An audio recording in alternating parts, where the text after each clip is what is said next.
Rayman Legends came out on August 29, 2013. Since then, Rayman hasn't had any new outings besides some short mobile phone games. Exactly 10 years later, plus 1 day, Rayman returns to the Nintendo Switch in a new DLC for Mario plus Rabbids Sparks of Hope. What a cool collaboration! Though I will have to adjust my expectations a little. After all, collaborations tend to be a bit different from the usual thing.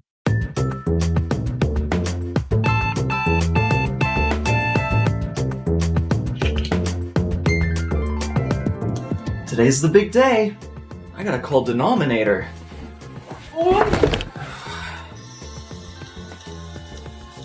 Morning, Frame. Just wanted to wish you a happy birthday. Rayman is back! Rayman is back! Let's review it! Yeah, of course! What is it? Oh, sorry, my bad. Yeah, it's a DLC for that Mario plus Rabbids Sparks of Hope game. Oh hey, I've played that series before. Well, I haven't yet. Well, okay. Let me fill you in then. Mario plus Rabbids is the brainchild of Nintendo and Ubisoft from what I can only assume was a very, very unusual elevator pitch. Focused on turn-based combat, Mario and his friends fight with and against an army of crazed rabbits. What more could you want? I mean, I'm sold. The first game in this series was Kingdom Battle, right? Correct, but if you can believe it, the sequel is almost completely different. While Kingdom Battle relies on a grid-based structure, Sparks of Hope completely opens up your movement options on the battlefield. Cool. Both games have unique DLC, but this time, Rayman was given the chance to cameo in one, alongside the same characters that he introduced us to back in 2006. Oh, how the mighty have fallen.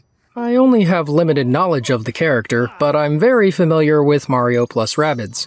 You'll have to let me know if they've properly represented the character here. And you'll have to let me know if this is a good Mario plus Rabbids game. Turn-based combat isn't usually my thing. However, the rumor is that the future of Rayman might depend on the sales of this DLC. So with that in mind, I had to check this out. Introducing Rayman in the Phantom Show. Our heroes Rabbid Mario, Rabbid Peach, their robot pal Beepo, and Ramen himself have been invited to the Space Opera Network by none other than the Phantom, a major boss from Kingdom Battle. He's totally not holding a grudge against the heroes since his defeat from the last game, totally isn't using them to make his show popular again, and totally isn't going to turn on them at the last second. Straight out the gate, we've got some fun references to Rayman's past. There's a spin on the Rayman Legends theme playing in the background, and I guess he came in via a Robo-Pirate shell. You can expect a lot of this stuff throughout the DLC, however, they're essentially just Easter eggs. Not much of it relates to the actual gameplay, except for combat fatigues! That's exactly what we need! No way! Actual Rayman 3 representation? I guess enough time has passed now. What do you mean? So, despite these days Rayman 3 has a pretty great reputation, this wasn't always the case.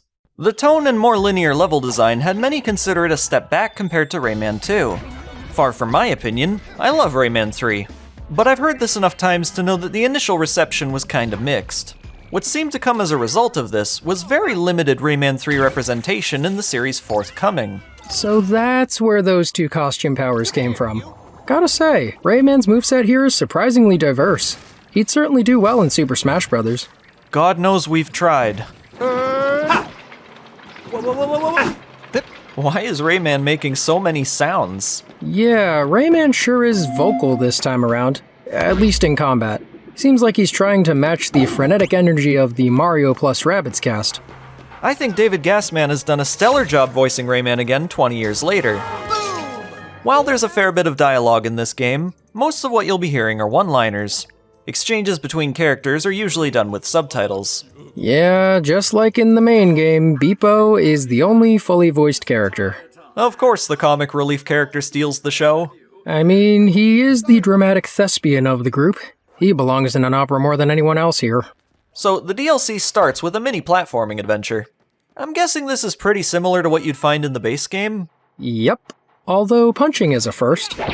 Rayman's early interactions with Rabbid Mario and Rabbid Peach are hilarious.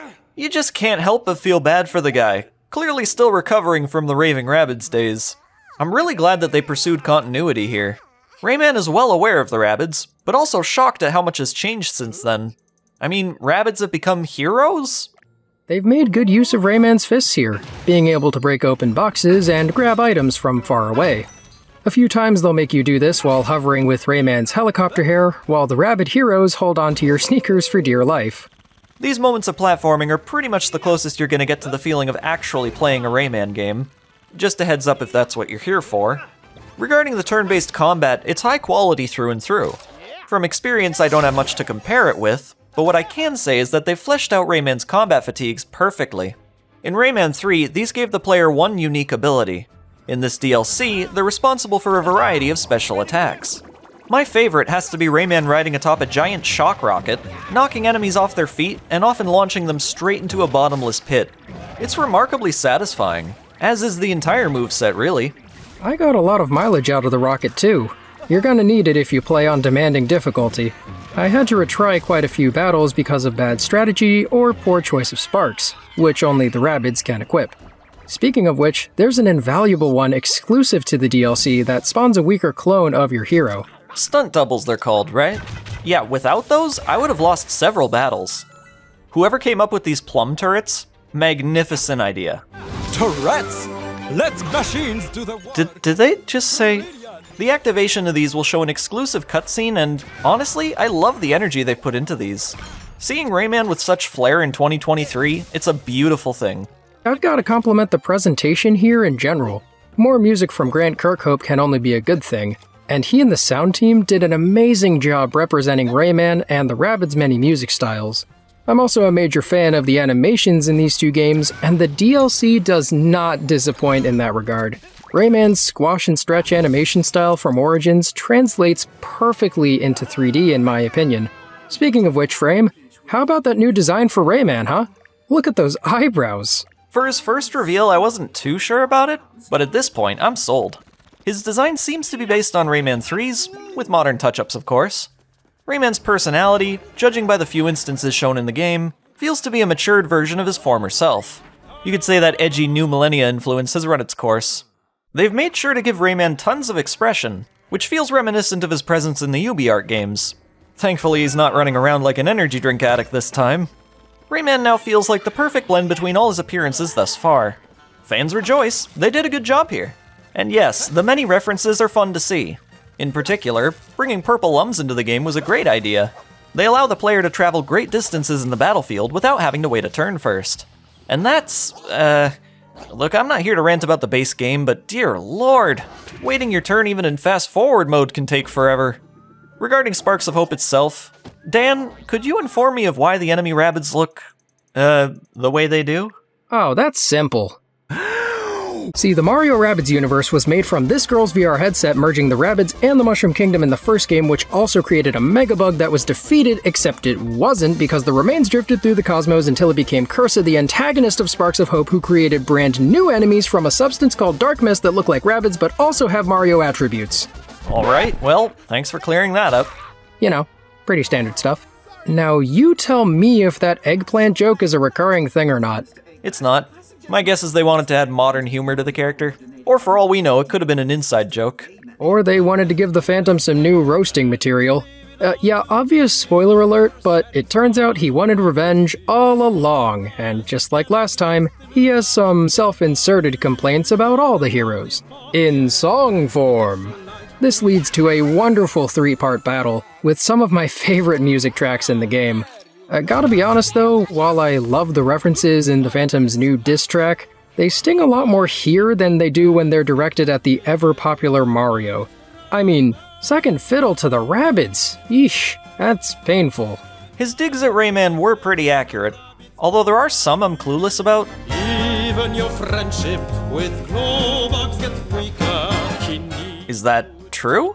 I mean, we haven't heard much from the two in 10 years now, but last we saw they were chucking it up as usual. Must be nice to be Mr. Dark, going to sleep with nothing on your mind. This line was interesting, considering Mr. Dark hasn't been around much since the first game. So to me, that says that this universe is very well aware of Rayman's history, and that he is indeed a part of it. Being able to confirm that is pretty wild. Though, come to think of it, Rayman's inclusion in this story feels loose. Granted, I loved how the gameplay of this DLC complements the main game, but if it weren't for the Rabbids, it wouldn't make any sense for Rayman to even be here. I wonder why they chose now of all times to bring him back. I'm guessing because of the many forgotten IPs making successful comebacks in recent years. Never thought I'd see KO the Kangaroo again, but nostalgia is a powerful tool. Ubisoft must have raised an eye at this ongoing trend and figured they'd at least test the waters. Outside of convincing the higher-ups to approve such a thing, I doubt it'd be too difficult for them to create a solid new Rayman game in the future. The philosophy behind this character is creativity, with the freedom to be used in any desirable way. So even if they took some liberties with him, it'd be in fair play. Although it would be unusual if Rayman's entire focus shifted to, I don't know, I guess turn-based combat as an example. With how absent Rayman's been in the last 10 years, we reached a point where, honestly, we were willing to take anything. For now, Rayman in the Phantom Show is the anything, and we'll take it. In regards to that rumor about this DLC potentially determining Rayman's future, how do you feel about this being an upfront $15 on an already $60 game? It hurts a bit. I spent almost $100 Canadian for the chance of getting a new Rayman game. And yet somehow I don't regret it because I'd do anything to see him shine again. I have to say, as a big Chibi Robo fan, I feel your pain. Oh yeah, and I had fun with the game, so that's definitely a positive. I do recommend this, it's fun. It's clear that the developers have a lot of love for the Rayman franchise, and it's honorable for them to have taken this opportunity. Especially considering the retirement of Rayman's creator, Michel Ancel, 3 years ago. Great to see that there's a team out there who could faithfully revive this series. Maybe. We'll have to wait and see. For the time being, I really have absolutely no idea what to expect. It's hard to say whether or not this DLC will create enough interest for him to get a new game, but I'm glad we've had this spark of hope to keep the fans dreaming. Thanks for having me on, Frame, and hope you enjoyed your birthday present. Sorry it wasn't Rayman 4. Maybe next year?